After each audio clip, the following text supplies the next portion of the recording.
Well, welcome back, people. It's on the DELO. I am the DELO. Excited to have you on another podcast.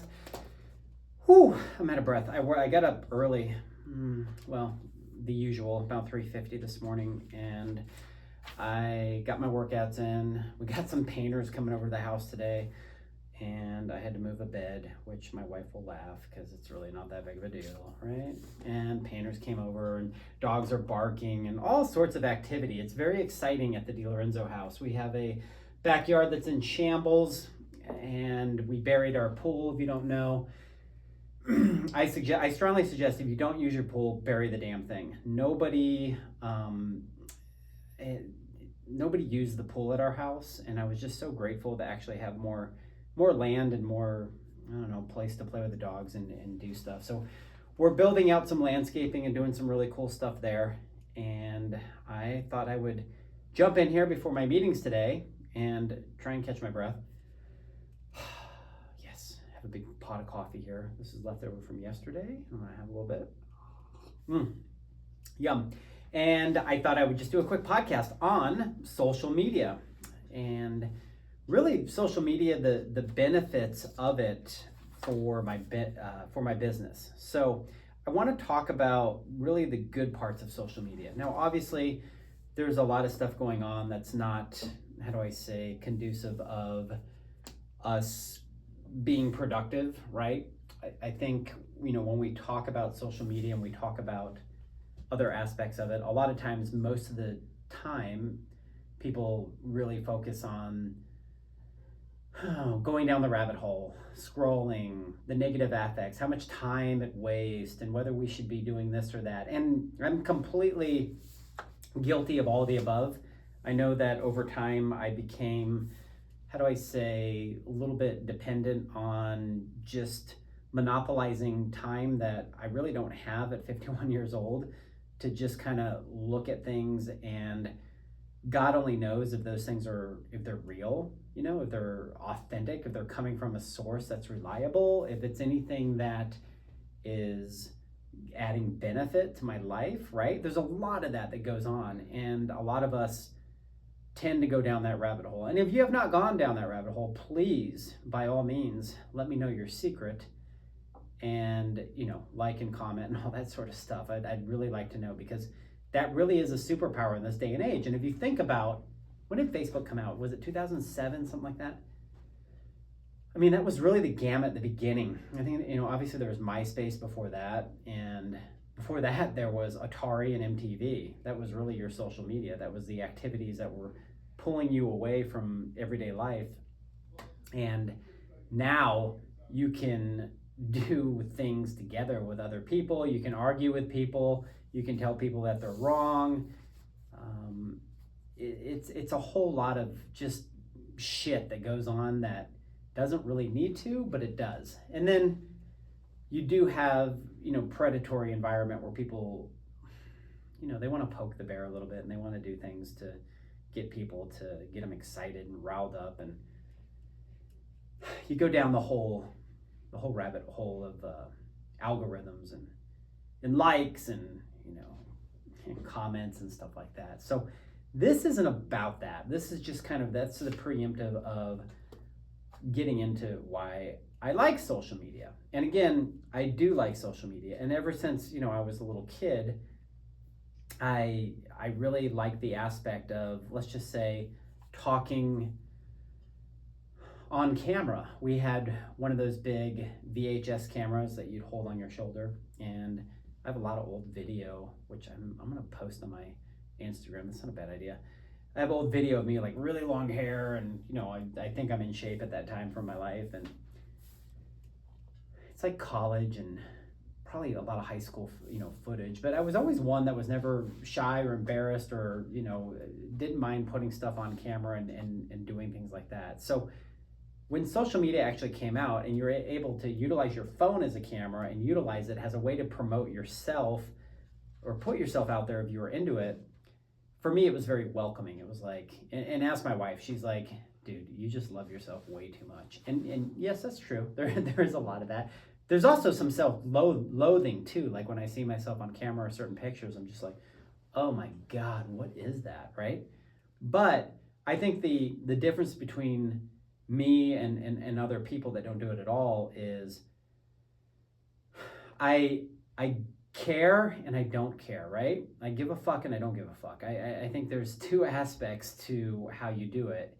And once you do something and it's done and it's out there, it's kind of like forgotten about within seconds. And that's true as, people scroll through feeds and they look through stuff and they do things. So let's look at all the different social media outlets. Let's look at LinkedIn, right? That's social media.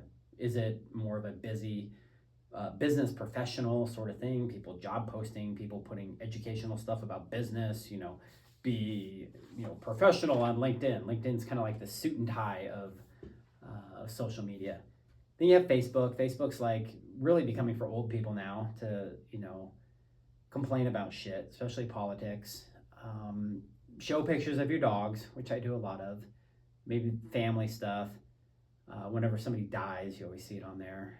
And a couple other things, right? Facebook's great. I mean, I don't, that's obviously never going away. Meta is the king of social media still. And then of course Meta bought Instagram, and Instagram's really turned into the darling of social media. But I would have to argue that TikTok is really there as well. A lot of people love TikTok and make a living off of that. Now, these are all things, this is all obvious stuff. You're listening to this, you're like, okay, duh, thanks, it's great. I'm just kind of putting out how do I say, is Snapchat still around? I don't even know. That was something my kids use. I never got into Snapchat. I never logged in or made an account or anything like that. And there's others as well, right? So, stating the obvious, we know this. Social media is big. It is what it is. It's kind of, for me, it's a lesser of two evils, but also it's fun to be a part of, right? I enjoy it. I have to really, it's kind of like working out in a sense, and understanding the dynamics of your time and your day and what you are willing to do during that day and not willing to do during that day. So when you look at a day, you look at 24 hours, right? If you're spending 2 hours of that time on your phone and just looking through stuff, not even commenting, just looking through stuff that you don't even remember the next day what you looked at, or if it gave you any value or did anything, it's just kind of like, oh, okay, now you got 22 hours left. Let's just say you sleep 8 of those hours, right? And you got to eat, you got to take a shit, you got to shower, you got to do a lot of stuff that you got to work. And it's like, where's the time to do some other really cool stuff? And so for me, I've had to compartmentalize a lot of the stuff, and I've created social media more as an outlet to add value of things that I learn and to share more of who I am. And more of who I am, not just with those that know me, but those that may know me a little bit and get to know me a little bit more. And of course, those that don't know me at all, right? So why social media is such a tool and such an asset to my business and what I have done is twofold. Number one, it paints a picture of the type of person that I am, what I'm into, the things that are important to me, the people that are important to me, the life skills that I have that I like to share, let's just say, people that I associate with in business. And it gives it paints a picture of people getting to know you. And so I've had to revert back from trying to go out and get to know or have people that don't know me to get to know me. I've had to revert back. Let's see if this makes sense. Basically, what I'm getting at is, how many followers is enough, right? Not we all. I dwelled a lot on followers. Like, oh my God, if I don't have 10,000, I'm not successful. And I had hired a company. They went out, they got me the 10,000 followers. Not really sure how it was done, but came up real quick. And it's kind of like those old days in the music days where you would pay to play sort of thing. And I think that this was kind of in essence a pay to play thing, because after I had not utilized that marketing company, I reverted back to find out who actually had followers that was following me. it was literally half of what I deleted, more than half of those followers because it just wasn't real. And that's the thing, is like, why do we want to get into something that's not real? I know that I don't. I just wanted to speak to more people, and I was hoping that there was an algorithm or an amount of money, quote, advertising that would get me there. But in fairness to all of those that have worked with me, my messaging sucked, right? Who's going to follow some short little Italian guy with a big nose, thinning hair? I'm ripped, I will say that. But at the end of the day, what makes me so special, if anything, or if at all, than anybody else that's out there as you're scrolling through shit? And why are you going to follow this guy? And what are you going to do? So I've had to pull the truck back, beep, beep, beep, beep, beep, right? And understand that it's not about the amount of followers. And we hear this on Alex Hormozy. We hear this on Gary Vaynerchuk. We hear all the big guys talk about it. Now you're hearing the little guy talk about it. And if I can just put the ego aside, which I'm trying to do, although not fully, because if you don't know, just getting started, reignite your spark, has my book, which is available on Amazon, has a picture of me with my shirt off because I got ripped at 50, right? Thank you, Certified Health Nut. The ego is always going to be there, right? The ego is always there. And so loosening up the ego and understanding that it's not the number, but it's the message. And if the message reaches 1 or 2 or 3 or 10 or 100 people authentically, that's better than the message reaching 2 or 3, or it's better than the message reaching 10,000 unauthentically, and none of those 10,000 are really listening. It doesn't make any sense. And so I have basically done the experiment. I don't want to say made a mistake, because it's not really a mistake. Maybe monetarily it was a mistake, but it's also a lesson in experimentation and understanding and living and learning. And so when I talk about this, it's like, okay, I spent a bunch of money on this, got a bunch of fake followers, or at least what I thought were fake followers. My algorithm, my views, all this stuff wasn't going up. And my messaging was more cartoonish. It was more like, supposedly being entertaining, but it was what everybody else was doing. And at the end of the day, people are like, who the fuck are you? Like, wait, so what, dude? And I also pulled back from who I was and what I did for a living. Yes, I sell insurance, right? Insurance amongst, a couple other careers, and just ask Jeremy Scott. I'm the epitome, or the brunt of common, let's just say, innuendos about, yeah, you could be that insurance salesman. And that's me. I am that insurance salesman, right? So how do I put that out there, portray myself to where I'm not just an insurance salesman, but I'm the DELO, right? There you go, the DELO. And I'm a character, and I'm somebody with authenticity that actually gives a shit about your life and cares about your emotions and your dreams and your thoughts. And by no means, I've mentioned this before, I've not had a rough life. My life is, quite honestly, it's fucking perfect. And yes, this is a cussing podcast. For whatever reason, I'm on fire today. It's this big cup of coffee. My life is perfect. It just is. Have I had shit go sideways? Yes.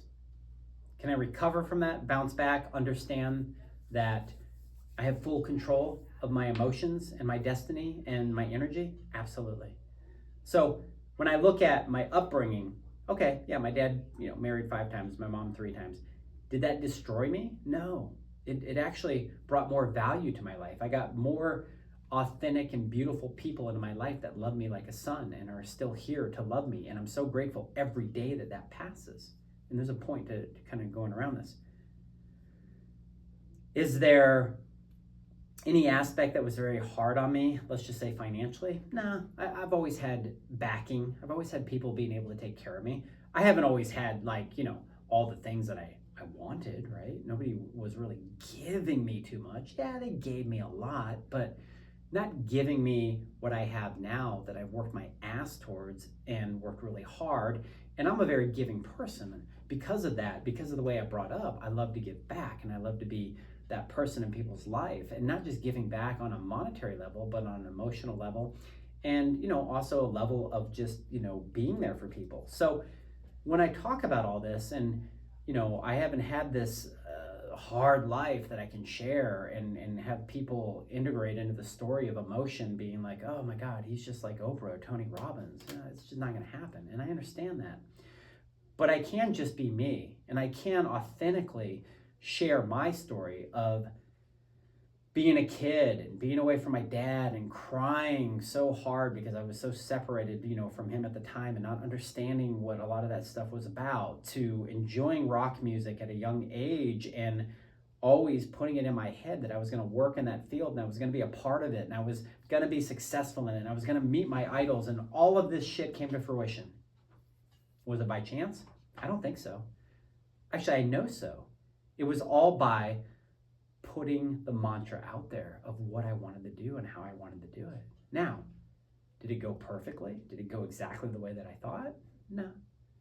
But there's still a story there to share, and understanding that story and sharing that on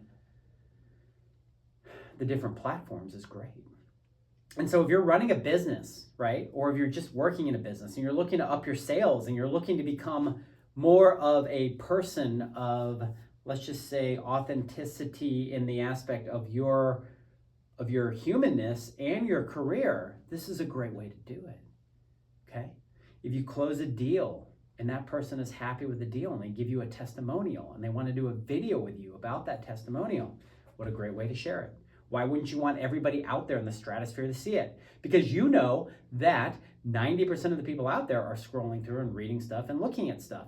And it's not a matter of if they're going to need your product or what you do. It's a matter of when. And that when could be tomorrow. That when could be right there in the moment. That when could be 2 years down the road.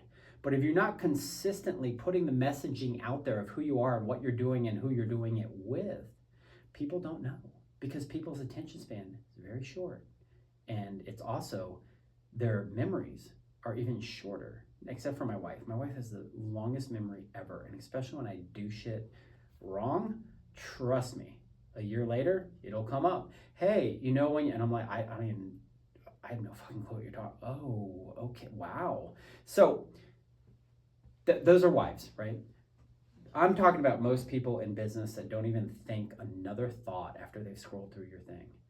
So if you consistently put yourself out there on the different venues of social media and you explain who you are and what you're doing, and you show it in a context that allows them, let's just say, a creep into your life, they start to get comfortable with you. They start to get to know you. They start to understand your neurotices, how you work, how you communicate, what you do, and then they start to feel comfortable about approaching you. See, understand that a lot of times people don't even want to come to other people for advice on ways that they can help because they feel like they're intruding. They feel like they can't talk to you. They feel like you might be too busy for them, right? And that's just, most of the time, I think you would all agree, that's just not the case. We're always going to be too busy. Hey, how's it going? Oh, I'm just so busy. Oh, I'm so busy. Oh, busy. When people say that, and I had this shit happen at my agency with somebody that used to work here, I knew that person wasn't doing a fucking thing, right? They were busy telling me how busy they were. That's not a thing, people. We do what we do during the day because we want to do it. And if we're not doing that sort of stuff, then it's a great way to kind of sit there with yourself and say, where am I prioritizing my busyness, right? And everything that goes on.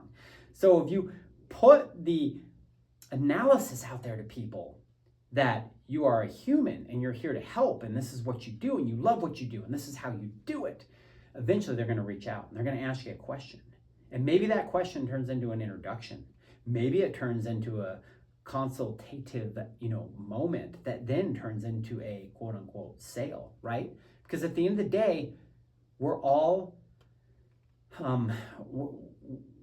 blacksmiths. We're all blacksmiths in our own careers. We're wedging away and we're working, and we've got the fire, the iron of the fire, and we're creating and we're crafting, and eventually somebody's going to buy that beautiful art that you have created and that you have put together. And I think that's phenomenal for people to be able to share and put out there. And I'm not just talking about like regurgitating, shit that's already been done. I'm talking about doing stuff that you're doing, and don't overthink it. I mean, do what you want, right? I'm not overthinking anything anymore. I get it. I sell insurance, right? I have a couple other things going on. We have our Mastermind, Built Different, which we're going to be releasing 12 amazing courses. That is going to be a really good price point, and it's going to be a 12-week course. And Jeremy and I are going to be able to help consult people and people at all levels. I'm excited about this. So the Built Different Mastermind is something that has come through all of this and through the bearings of social media, understanding that there's a need out there. But the point that I get back to making is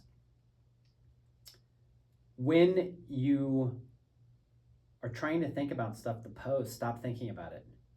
Be caught in your moment. And if your moment strikes you, like it did for me yesterday, good example. Again, I sell insurance. Everybody that has followed me or knows me, I think most of them know that. They also know that I like to work out. They also know that I like to stay healthy.